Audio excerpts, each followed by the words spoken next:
So a question I get really frequently is, do I need to pre-fill all of my flats?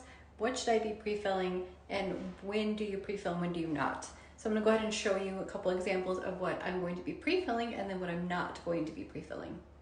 So let's go ahead and take this spot as an example right here. We have a little bit going on here. So this is going to get pre-filled. This is the butt, they're V'd, so that will get packed with hot mud. This is going to get packed, and then I will actually take it all the way down to here. So you see that gap there? I'm gonna go ahead and pre-fill that entire gap.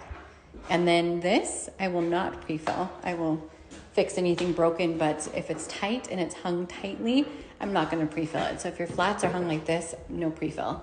And then go ahead and float this area out right here where the butt is uneven, and then pre-fill all of the butt joints. This I will not pre-fill, again, because it's so tight. It looks really good and it doesn't need to have any pre-fill on there, so the tape will go on just fine.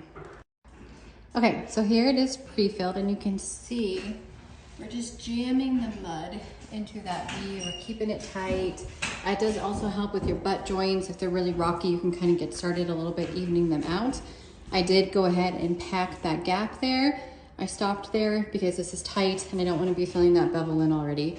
And then here's the other butt joint. And then I floated this spot out right here. And I do not prime my brown paper. I just mud over it and I've never had a problem with it. But